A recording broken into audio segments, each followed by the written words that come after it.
"Get up, slave." The boy's voice sliced through the hallway noise. His foot kicked Zuri's backpack, scattering her books like they were trash. "You heard him," said another. "This hallway ain't for charity cases." Laughter followed. Not loud, just cruel. Zuri stood still, her knees trembling as she bent to pick up her book. She did not look at them. Looking meant more. It always did. She had learned that, but her silence only pushed them further. A third boy, older, taller, leaned over her shoulder. "Why don't you go back to wherever you came from?" His breath smelled like gum and arrogance. "You think you belong here with us?" Zuri whispered something, voice barely above breath. "What was that?" he mocked, loud now. "Speak up, or are you scared we might bleach your skin?" The words hit harder than the shove that followed. Zuri's back slammed into the lockers. Her papers fluttered to the floor again. Students walking by slowed down. No one stopped. No one stepped in. One girl looked at Zuri, then looked away. Zuri knelt slowly, gathering her things again. Her hands shook. One had a faint bruise from yesterday's desk slam. Her lip, now bleeding. She wiped it fast. Too fast. Blood smeared, across her sleeve. She pressed her books to her chest, stood up. That was when the fourth shove came, the one that pushed her backward. Her foot caught a loose binder. Her balance went. She fell. Hard. The floor was cold. Her elbow hit first, then her head. Not a full impact, but enough to send a wave of silence across the hallway. Even the laughter stopped. Zuri's eyes stared up at the ceiling tiles. She blinked, slowly. Her breath came in quick pulls, not quite crying, not quite breathing. Her mouth opened. Nothing came out. She tried to sit up, but her arm betrayed her. Weak, sore. She stayed there. The boys backed off, whispering something to each other, but their faces carried no fear, just smirks. They knew nothing would happen. They were not wrong. A teacher stood nearby. He looked. He hesitated. Then he turned around and walked away. Zuri noticed that. She always noticed who walked away. The crowd began to move again. Step over, step around, step past. Except one student, a girl, standing still at the edge of the crowd, not close, not helping, just watching, but not laughing. Zuri stared at the ceiling. Her vision blurred. Her throat was dry. Her body wanted to cry, but her soul had been crying long before today. She lay still, the ache in her bones spreading like a quiet fire. The boys were gone now. No apology, no punishment, not even a warning. Just her, alone. She sat up slowly. Her hands were dusty. Her sleeve was wet with blood. She checked her backpack. One strap had torn clean. From across the hallway, someone's phone clicked. Click, click, click. No. One asked if she was okay, but someone was recording. Zuri saw it, and for the first time in a long time she felt something new. Not fear, not pain, but something watching. Zuri sat on the edge of the nurse's cot holding a cold pack to her lip. The room smelled like disinfectant and old bandages. She said nothing, not because she had nothing to say. She just knew it would not matter. Across from her, the nurse scribbled something half-heartedly on a clipboard. "You fell, right?" the nurse asked, not looking up. Zuri blinked. Slowly. "Yes," she whispered, lie accepted. The nurse nodded and went back to her notes. No one called her mother. No one called anyone. She was just told to rest and drink water. Zuri stared at the faded poster above the cot. "Speak up. We are here for you." She looked away. At lunch, the cafeteria buzzed with noise. Forks on trays, soda cans popping, sneakers squeaking. But in one corner, it was quiet. Emily sat, alone. She always did. She was not invisible. People just forgot she was there. She liked it that way. Today was different. Her phone vibrated. Group chat. Hallway trash LMAO. A new message popped up. A video. She tapped it. There it was. Zuri. On the floor. The push. The fall. The blood. The silence. And the laughter. Emily's hand froze over her tray. Her face stayed still, but her chest tightened. She watched it again. And again. No one helped. Not even the teacher. The angle of the video. It came from behind the crowd. Steady. Intentional. They had recorded her like she was entertainment. Someone replied in the chat, 10-10 fall. Should have brought popcorn. Emily locked her phone. She could not eat anymore. Her fork dropped. No one noticed. That afternoon, the bell rang for last period. Students shuffled into Mr. Harding's class. History. The same room where Emily and Zuri sat, 2 desks apart. Zuri walked in late, limping slightly, her lip still swollen. Mr. Harding looked up, paused, then looked down again. Zuri did not say anything. She just sat. Emily stared at her. Zuri did not look up. The silence was heavy. Not the usual kind. It was the kind that hums in your ears, the kind that makes your stomach twist. Mr. Harding started the lesson on the civil rights movement. Emily could barely hear him. Her mind stayed on the video. Something shifted inside her, quietly, slowly, like a door creaking open in a dark room. She reached into her backpack, pulled out her phone. Her fingers hovered over the video. Her breath was shaky. Her thumb trembled. She did not think about the consequences. Not yet. She clicked Save Video. After school, Emily walked past the principal's office. She stopped. The hallway was empty. Her heart thudded hard, like it wanted to scream but had no mouth. She stood still, then turned, walked in. Mrs. Kessler, the principal, looked up, surprised. Yes, Emily placed the phone on the desk. She tapped the screen. The video played. Mrs. Kessler's expression changed. Slightly. Emily said nothing, just stood there. The video ended. Mrs. Kessler leaned back. "Where did you get this?" Emily just looked at her. No answer. "You realize this is serious?" the principal added. Still, Emily did not speak. Not because she was scared. She had nothing else to say. The video said enough. Mrs. Kessler reached for her intercom. Her hand shook. Emily turned and walked out. That night, Emily sat on her bed. The house was quiet.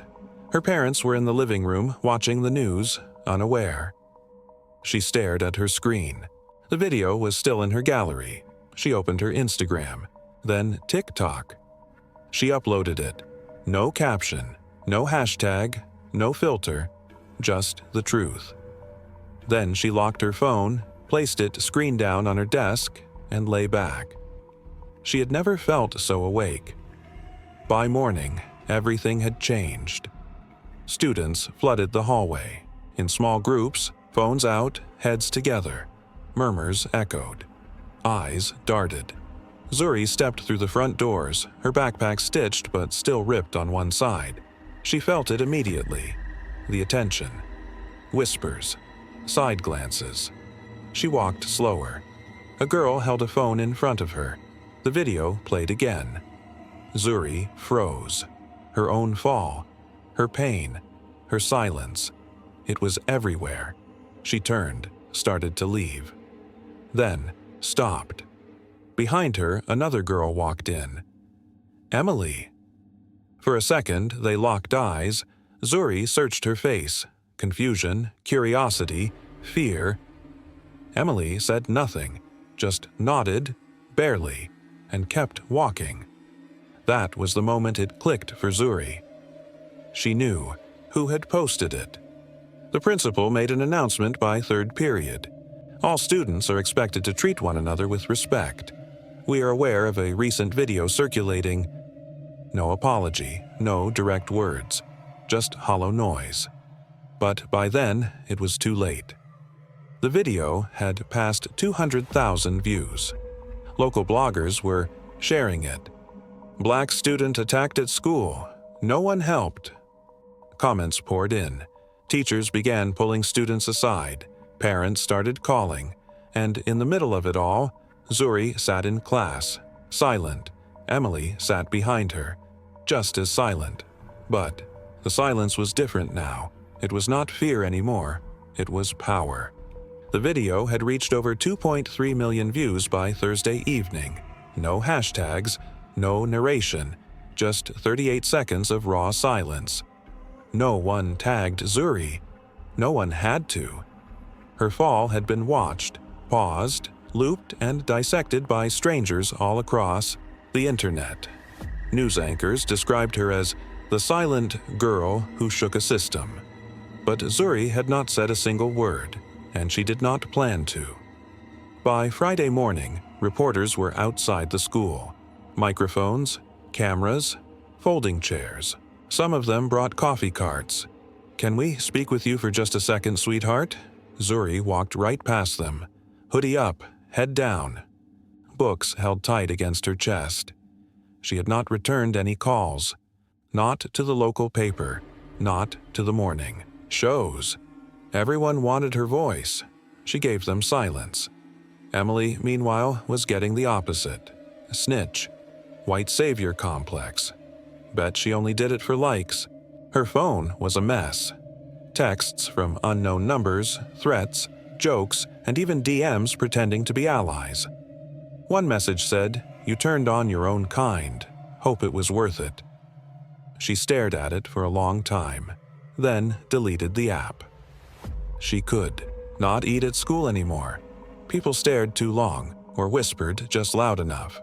A few students from other grades gave her a quick nod in the hallway. Respectful, subtle.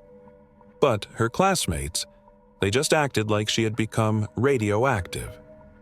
Even the teachers changed. They kept their smiles polite but brief. Their eyes lingered, a second longer, like they were calculating something, wondering if Emily had more footage. On Monday, it rained. Students were quiet. A few wore black. Some said it was for Zuri. Others said it was for something bigger. Zuri did not ask. She still had not spoken in any class. Just took notes, did her homework, handed it in. But when Mr. Harding started another lecture on civil movements in American history, Zuri looked up, and then she stood, silently walked to his desk. She placed a folded piece of lined notebook paper there, walked back, sat down, said nothing. Mr. Harding blinked, then unfolded the letter. It was not addressed to him, just 4 words at the top. To anyone who heard me fall. The letter read, "I did not cry because it hurt. I cried because no one flinched. I did not scream because they pushed me. I screamed because adults watched it happen. And I stayed quiet because I thought if I said something I would make it worse. But the silence did not protect me. It just made space for others to decide how I should feel. I am not brave. I am not a symbol. I am just tired. If you are asking me to speak now, ask yourself why you could not hear me before." The letter hit harder than any video. Within hours, it was posted to the school website, then shared to a parent group, then retweeted by a journalist. By nightfall, it was on the front page of 2 national newspapers, pinned under the headline, "The letter that made an entire school listen."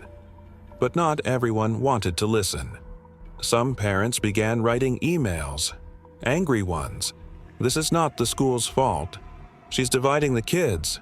We don't need a witch hunt." Emily's mom read them out loud at dinner, fork frozen midair. She looked at her daughter. "You did the right thing, didn't you?" Emily nodded. Her father stayed quiet. He finally said, I I hope we are not getting in too deep here." Emily looked down at her plate. She was already in deep. So was Zuri. Only difference was, Emily could go quiet again, and people would let her. Zuri, they would still talk, even if she vanished. By Wednesday, students from other schools showed up. They stood silently outside the front gate, backpacks on, hoods up, hands in pockets, no chants, no signs, just silence. A few held single pieces of paper with the words, "We heard you." The school board panicked. Teachers were told not to comment, students were told not to join. One administrator even tried to block the gates.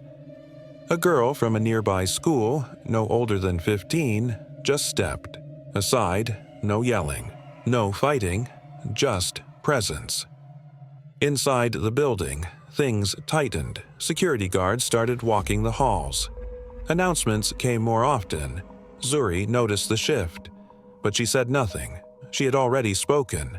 Emily saw it too, but something else gnawed at her. Her inbox buzzed again. This time, a message from a blocked sender. "You think this is over?" She showed it to the school counselor. They shrugged. "Probably just a troll. Do not engage." Emily nodded, but she knew trolls did not watch you through the library window during lunch. That Thursday, a staff meeting was called. Teachers packed into the auditorium. Doors closed. No students allowed. Rumors flew. A few minutes later, someone leaked a whisper. "Board of Education has launched a formal inquiry." The words spread like smoke. Inquiry meant power. Inquiry meant exposure.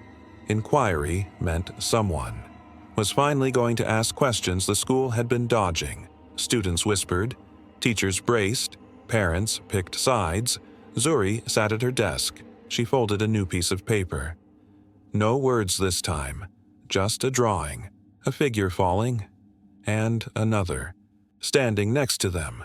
No arms out, no spotlight, just standing. That paper stayed in her bag, for now. The halls felt different now. No louder than before, no brighter.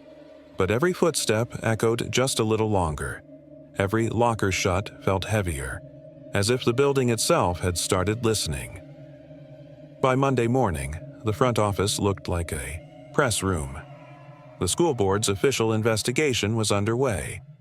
2 of the boys from the video had already been suspended. The third? Transferred quietly.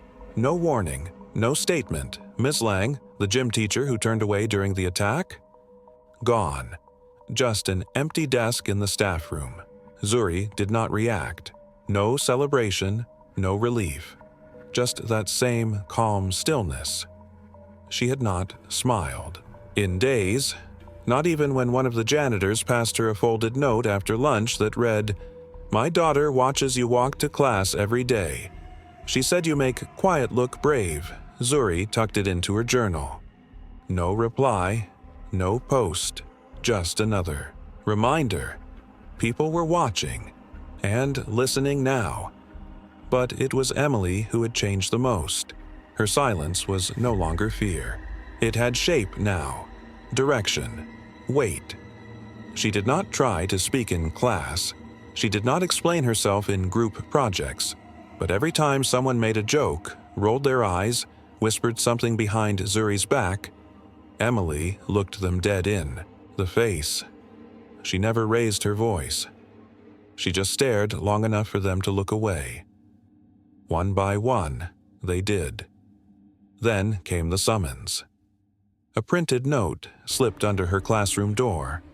Room 214, after last bell, alone. Emily's stomach dropped when she read it. She knew that handwriting. Zuri. The classroom was already unlocked, desks pushed to the edges. One chair in the middle. Zuri sat in it, facing the window. Sunlight cut across her face in slow orange ribbons. Emily entered quietly. Shut the door. No greeting. Zuri did not turn. A minute passed. Then, two. The air between them was thick, but not cold. Just waiting. Emily finally stepped forward. "I did not know what it felt like," she said, barely above a whisper. "To see it, right in front of me." Zuri did not blink. Emily swallowed. "I always told myself I would say something, if I ever saw it happen. You know? Be one of the good ones." A dry laugh escaped her. Sad. Real. But when it actually happened, I froze, like I was scared I would lose something. Zuri spoke without looking. "You did lose something." Emily nodded. "Yeah, but I also gained something else, I think." Zuri turned now, just a little, enough to meet her eyes. "Like what?" Emily hesitated, then guilt, but also courage. Not the loud kind, just the kind that shows up when it is already too late. Silence again. This time, softer. Zuri tilted her head slightly. Her voice, when it came, was quiet but steady. "Do you know what people keep asking me?" Emily shook her head. Zuri's lip curled, faintly. Not a smile, just tired recognition. "They keep asking me how I stayed so calm, like I was supposed to scream or throw something to make it real for them." She paused. "But the truth is, I was not calm. I was just tired of making other people feel safe about their silence." Emily blinked hard. Zuri looked away. "It was not your punch that stopped them. It was your presence. That was enough." Emily opened her mouth, closed it, then asked, "Why me? Why call me here?" Zuri's answer came fast. "Because I needed to look you in the eye and tell you that you did not save me." Emily flinched. Zuri continued, softer now. "You just stood with me, and that means more." Later that week, the school held a special assembly. No banners, no balloons, no speeches from the principal, just a quiet invitation. Assembly, 2:30 p.m., auditorium, no talking required. The room filled in silence. No phones, no teachers at podiums, just rows of students. Parents, staff, all seated, until a door opened. Zuri walked in, alone. No applause, no cheering, but one by one people began to stand, not a sound, just rising, left to right, front to back. Even the janitors in the corner, even the old lunch lady near the side door, even Ms. Harper, who always pretended she did not see. Everyone. Except Emily. She stayed seated, eyes locked on Zuri. Zuri saw her. They held the stare for a long moment. Zuri's chin dipped once, barely noticeable. Emily nodded, then stood. The next day, Zuri received a letter in her locker. Not typed, not sealed, just a folded sheet of plain white paper. "Zuri Fields, congratulations. Based on your resilience, character, and influence, we are proud to offer you a full scholarship to the Future Voices program. National Social Justice Foundation." She reread it twice, then closed her locker quietly. Emily was waiting outside. She raised an eyebrow. "Good news?" Zuri held the letter out. Emily read it, eyes wide. Then she grinned. Full, open, no fear. Zuri smiled back, just a little, but it was real. Neither of them said anything else. They just walked together. No cameras, no microphones, no questions. Just silence. The kind that does not hide things anymore, but honors them. The end.